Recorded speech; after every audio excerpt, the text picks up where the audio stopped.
glad you don't remember that time, because it's not anything that was nice. It was really traumatic.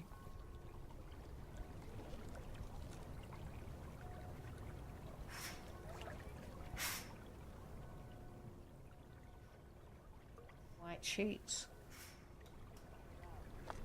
I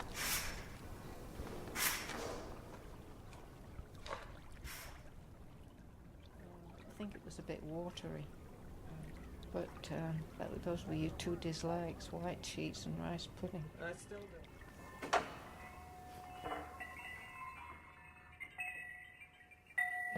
Well, it reminded you of hospital. As soon as I started to change the bed linen at home, you'd say, "That nurse wasn't very nice to me."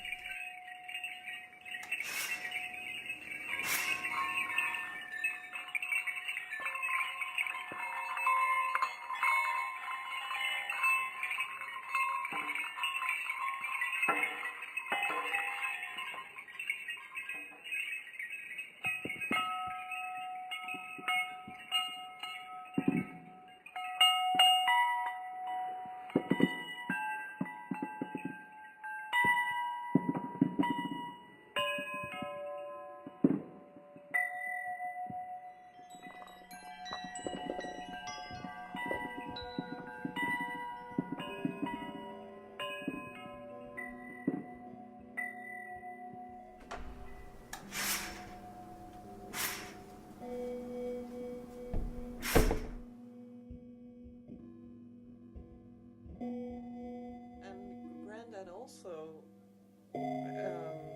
altered a pram, didn't Yes, the pram that we'd originally had for Michael and you'd had, and it was a large one, and he cut the sides down.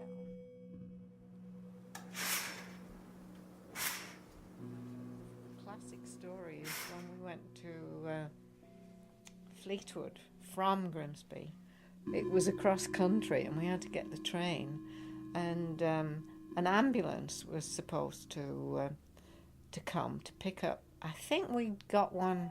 We did get an ambulance from the house to the railway station in Grimsby, and one was supposed to meet us in Manchester, because we had to change stations to get to Fleetwood. So the first section was fine, but when we got to Manchester, we waited and we waited for this ambulance, and one didn't come. So your dad said, "Well, you and Michael had better go by taxi, and I'll walk." And apparently, you loved it, because he would set off at a run, because obviously he didn't have very much time by then to get to the other station, which was quite a distance away. And you used to be sitting in this pram waving your arms, and you thought it was wonderful. And he'd just about get to the station, the other station in Manchester, and we'd have the carriage door open, and he'd put you in the seat, and then he'd run to the guard's van with the pram, and then the guard would wave his flag and we were off. So and coming back, it was the same procedure in reverse. The ambulance never showed up. He cut the sides down like, how can I describe it? Almost like a channel. And he put metal in, so that the piece of your leg from the knee down to the ankle fitted in there, and the rest fitted in the pram. We used to pad it up with mattresses. Finished with it. We gave it to the Red Cross. Oh, good. So somebody else could use it, because I never ever saw anybody else with one like that. No. Very ingenious. Oh yes, he was. Yes. Well, he was quite concerned. We all were. Yeah. But then when we took you into hospital, especially the one in Hampshire, we realised that it was nothing compared with what some other children had. They had osteomyelitis.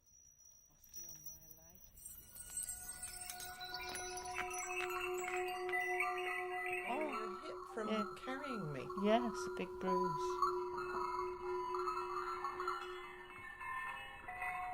Actually, that's the hip that gives me the most trouble. I'm just one. I used to carry you around. I got used to it. I used to pick you up. One hand under your arms, and the other hand on the bar, and lift you onto my hip. And it was quite comfortable. I mean, I didn't find it difficult to carry you. But you had a bruise.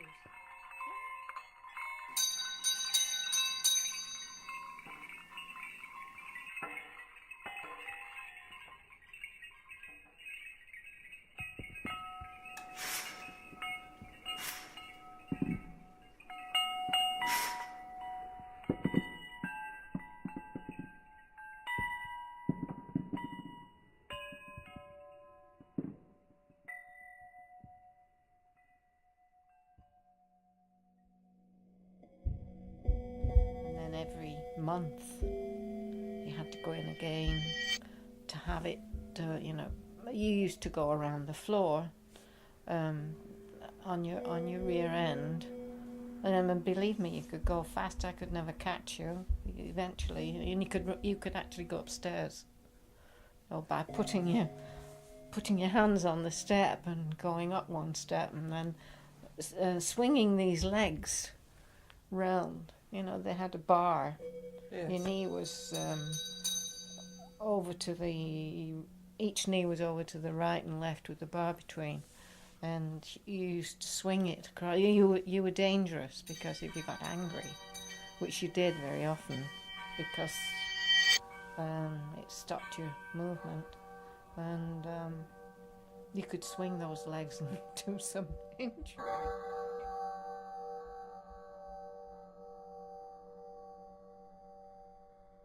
And you could go, if I opened the back door, this is when we lived in Grimsby, you could go down those steps and you'd be in the garden in the mud. They were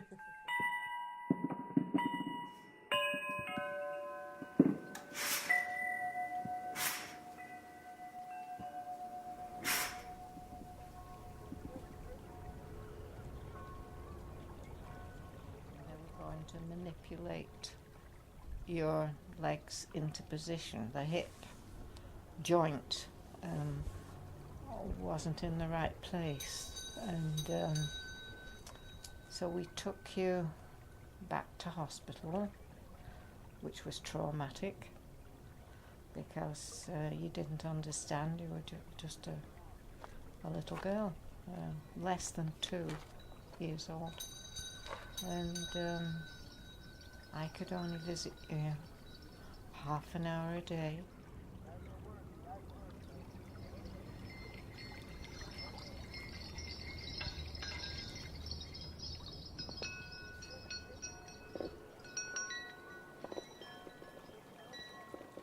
6 to 6:30, and as soon as you saw us, you started to cry.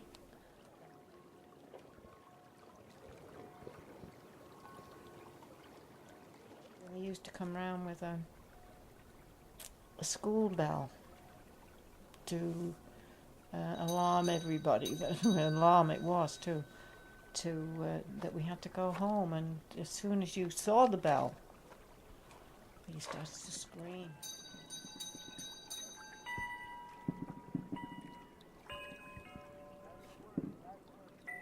To keep you quiet, they used to give you the bell. And then we had to creep away if we could. But